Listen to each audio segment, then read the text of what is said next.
Hello, Korea's followers. This is Lee Hae-sung and I'm Chambo. Hi. Jumbo. You already know the definition of human rights. Yes, human rights are the rights that are conferred amongst all humans, regardless of race, religion, language, geography, or any other factor.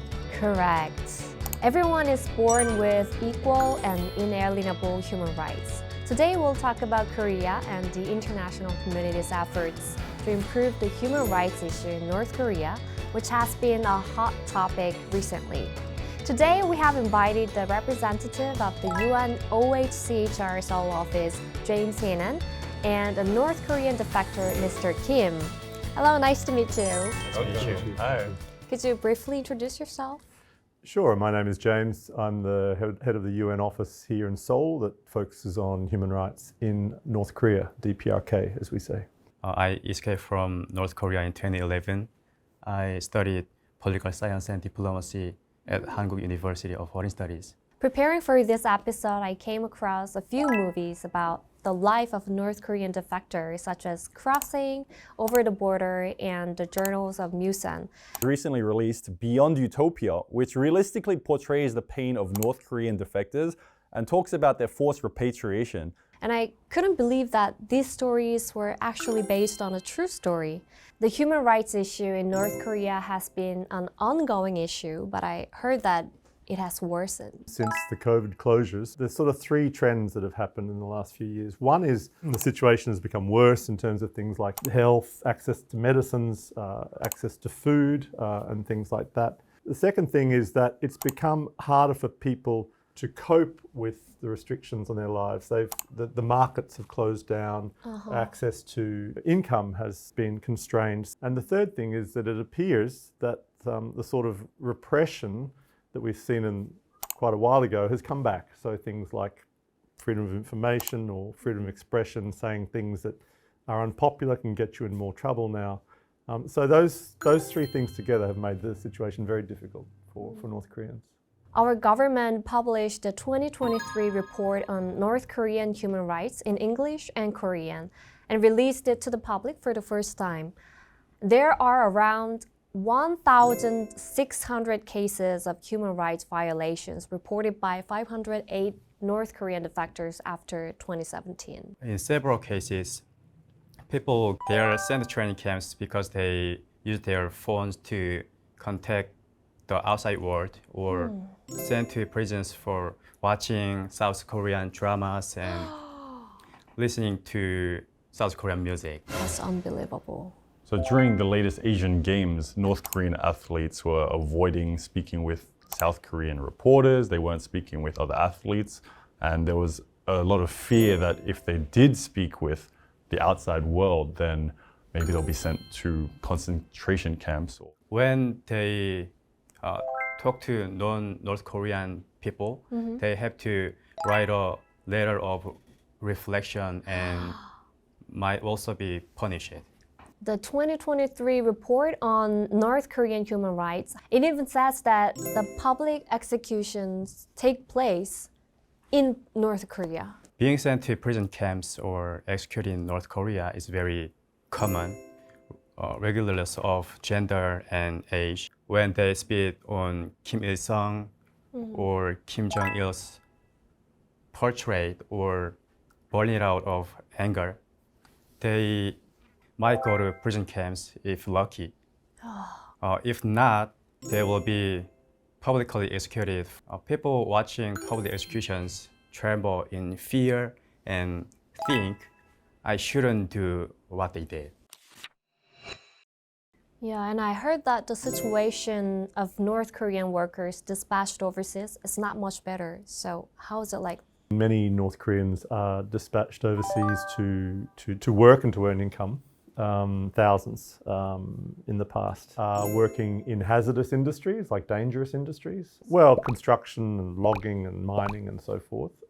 They are working very long hours, often with only a day off a month. They are not necessarily provided with the adequate levels of food or medical assistance. And the bigger thing is that the money they earn, most of it will go back to the state, and they're under quite strict surveillance.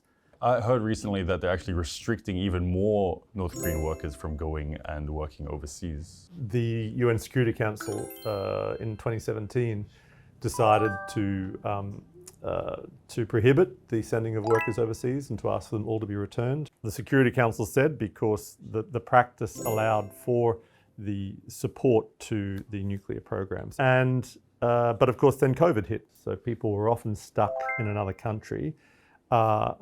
They couldn't work, they couldn't go home, yet the information we have is that they were still under an obligation to provide remuneration back to the state, even though they had no income. So it became very, very difficult for those people.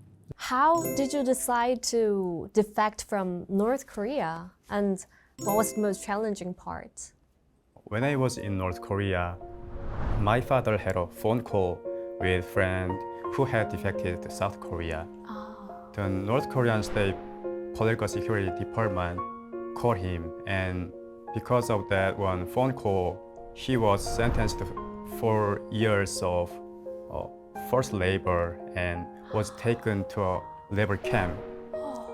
People were starving to death because they weren't given enough food, and some ate dry seaweed at the beach and died because the seaweed wet and puffed inside the stomach, and the stomach exploded.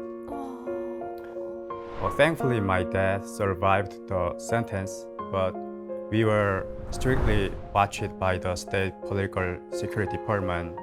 One day, my dad gathered us and said, "There's no more hope on this land. Let's go to South Korea."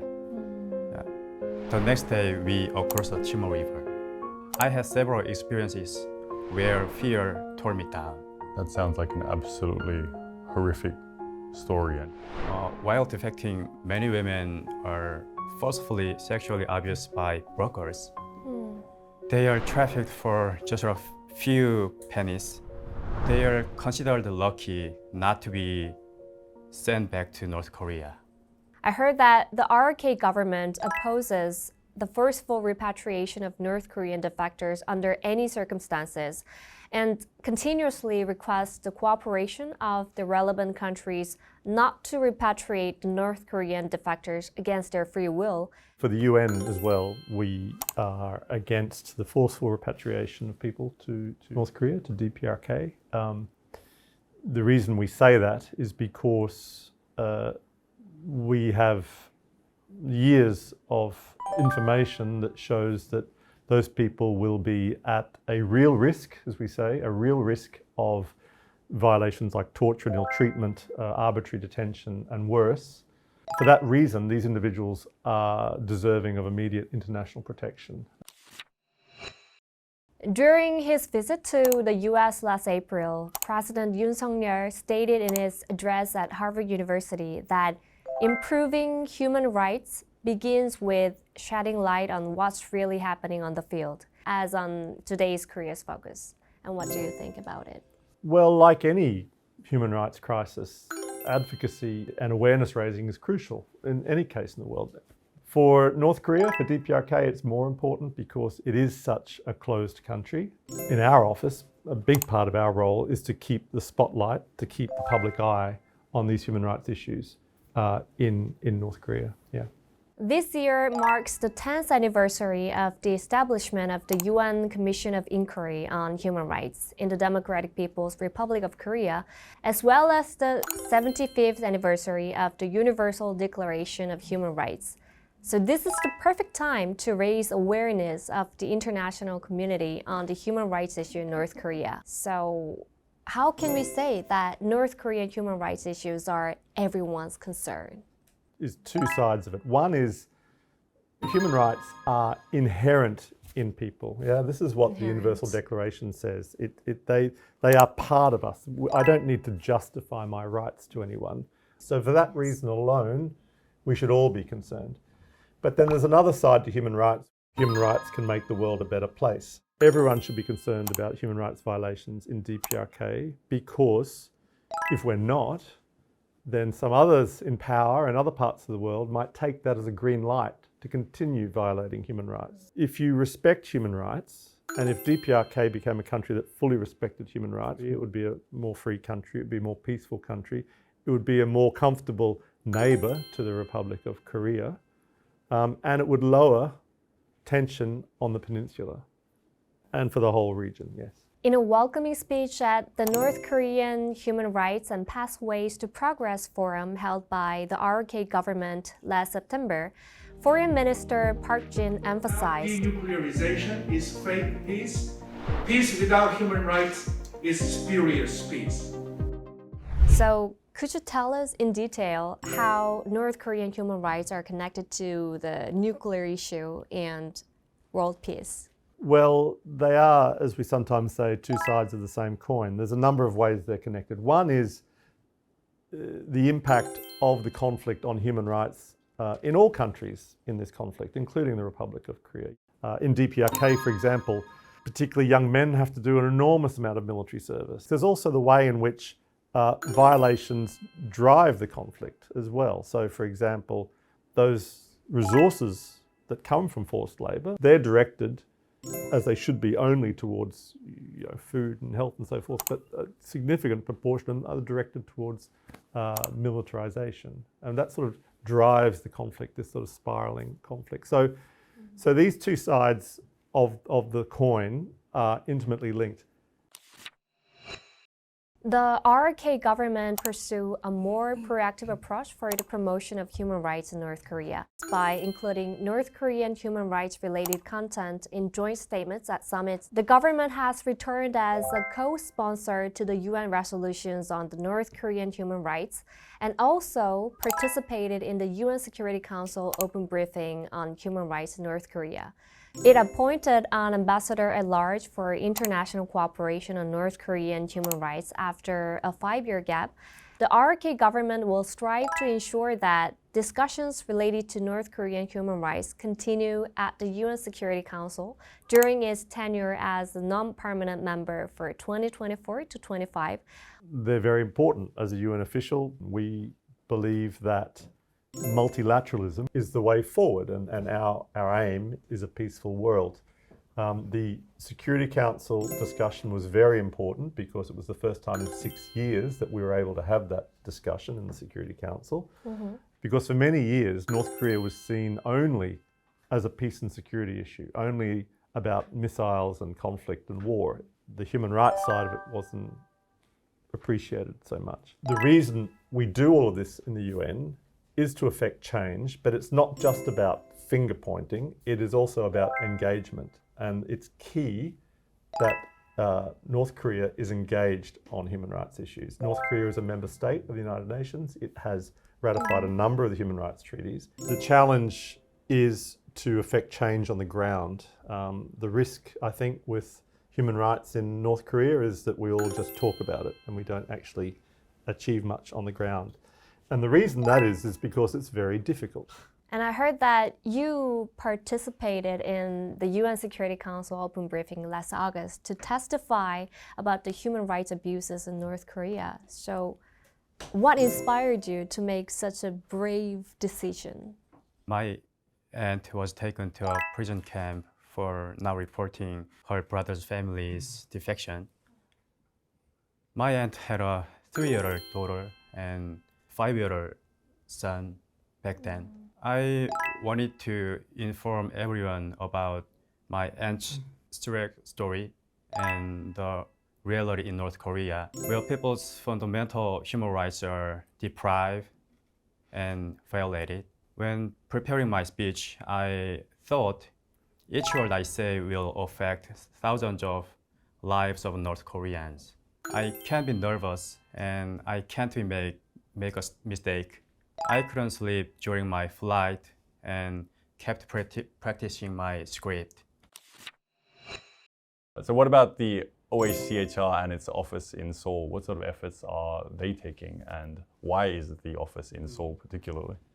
The office here is set up purely to monitor the human rights situation in DPRK. Normally, we have offices in countries where we work with the government to try to improve the human rights situation. Now, Ideally, we should be in Pyongyang, but we're not because the government doesn't want us to be there. So the next best place is to be here. And here because we have people like Mr. Kim here, we can get information from, so we try to monitor from outside what's going on.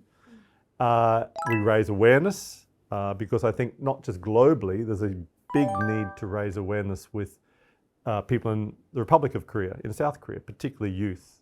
And we also pursue this accountability mandate, which is gathering information that might eventually be used in a criminal prosecution, but that's a long-term process. So what efforts will be needed to improve human rights in North Korea? That's the big question.